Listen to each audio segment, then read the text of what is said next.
Doctor Yunus বনাম general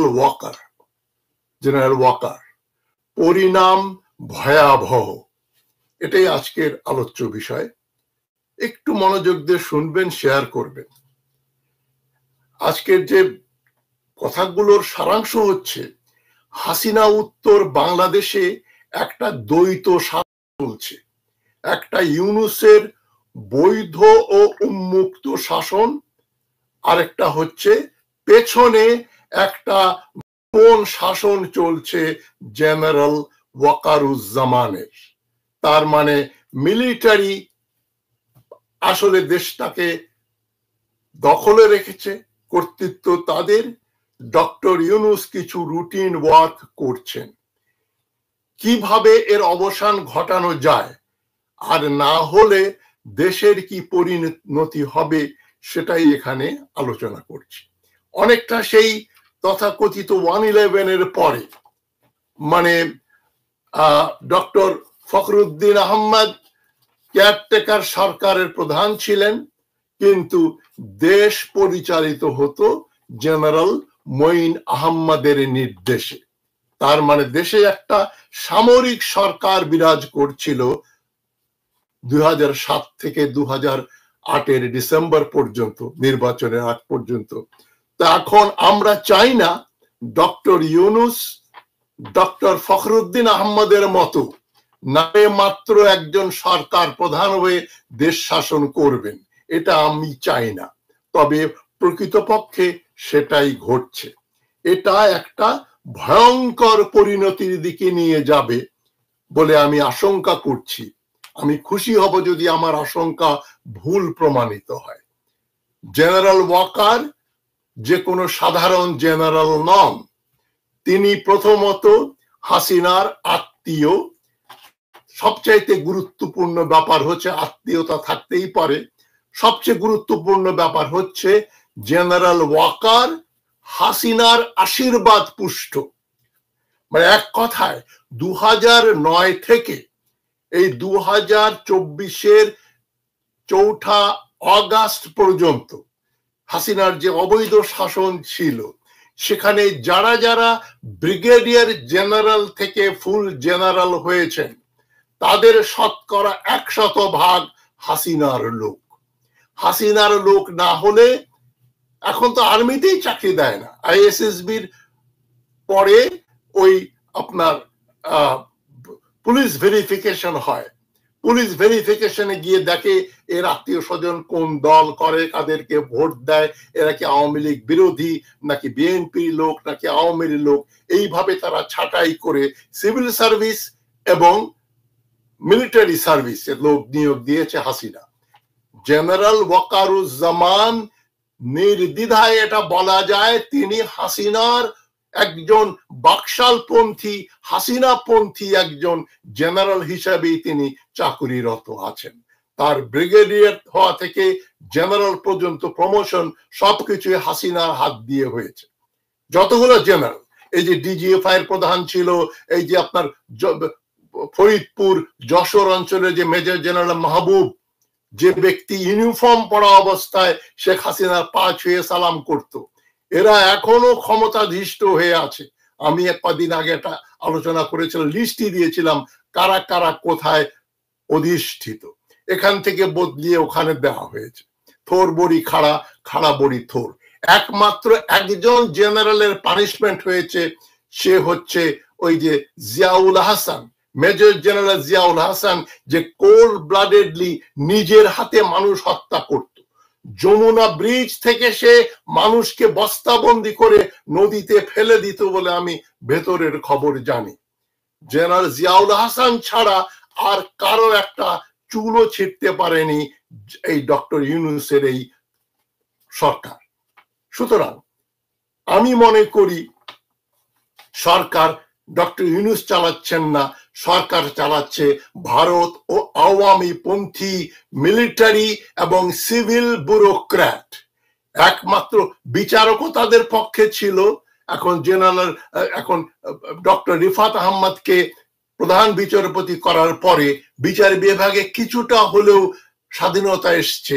তবে অনেক বিচারকই যারা যারা অধিষ্ঠিত হাসিনা আমলে যারা চাকরি পেয়েছে তারা শতকরা 100% না হলেও শতকরা 95% আওয়ামী লীগ পন্থী ভারতপন্থী বাংলাদেশ বিরোধী বিচারকরা এখনো বসে আছে। তো এই সমন্বিত ভাবে বিচারক প্রধান বিচারপতিও কু করতে চাইলো 10 তারিখে, ব্যুরোক্র্যাটরাও গোপনে গোপনে মিটিং করছে, তারপরে পুলিশ আর্মি তো করছে। জেনারেল ওয়াকার, ডক্টর ইউনূস এবং আমাদের সবাইকে চোখে ধুলো দিয়ে তিনি অন্ধকারের ভিতরে একটা শাসন করে যাচ্ছেন।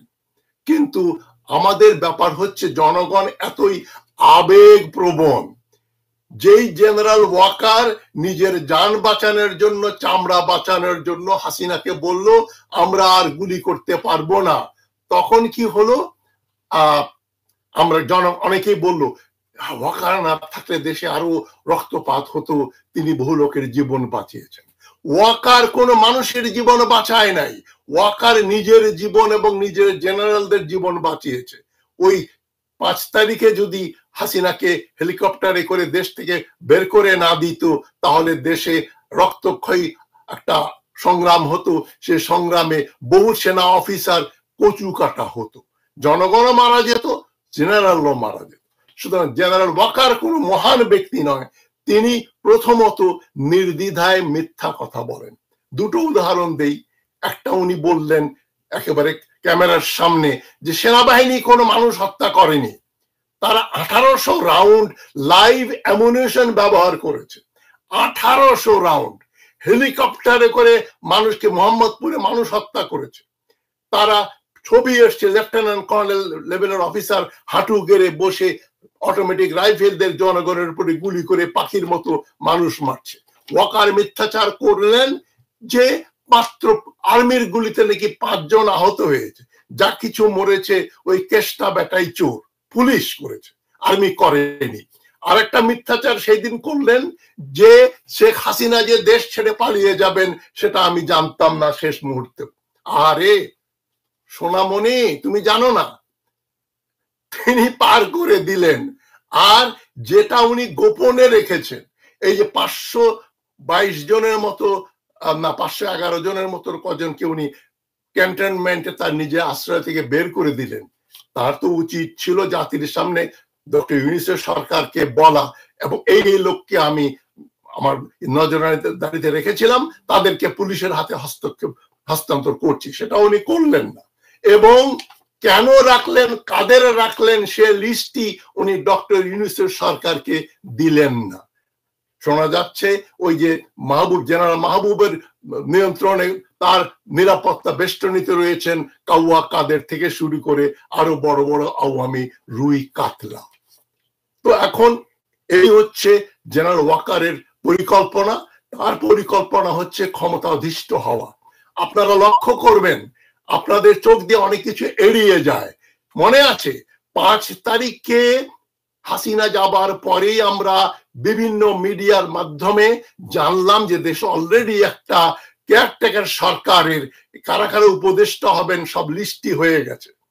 ওই লিস্টের থেকে মাত্র একজন আসিফ নজরুলকে আমরা নতুন উপদেষ্টা পরিষদে দেখতে পাচ্ছি। সেখানে সলিমুল্লাহ খান থেকে শুরু করে 4-5 জন রিটায়ার্ড আর্মি জেনারেল ছিলেন, এই যে করিম ভুঁইয়া পর্যন্ত। তার মানে ওয়াকার অলরেডি একটা কু করে ফেলেছিল। 8 তারিখে যদি ছাত্র জনতা আপনার ডক্টর ইউনূসকে ক্ষমতায় না বসাতো তাহলে কিন্তু কাজ শেষ হয়ে গিয়েছিল। ওয়াকার ভয় পেয়ে ওই পরিকল্পনা বন্ধ করে দিল। সে কিন্তু অলরেডি ক্ষমতা নিয়ে নিয়েছিল 5ই আগস্ট, কিন্তু তার তো কোনো বৈধ অধিকার ছিল না। তিনি সেনা অভ্যুত্থানের মাধ্যমে যদি হাসিনাকে উৎখাত করতেন তাহলে হয়তো বলা যায় সেনাবাহিনী হাসিনাকে উৎখাত করেছে, এখন সেনাবাহিনী কর্তৃত্ব গ্রহণ করছে। ওয়াকারের যে পেছন দিক দিয়ে এসে নাটকীয় ভাবে একটা সরকার গঠনের ষড়যন্ত্র ছিল, সেটা ছিল প্রথম কু অ্যাটেম্পট।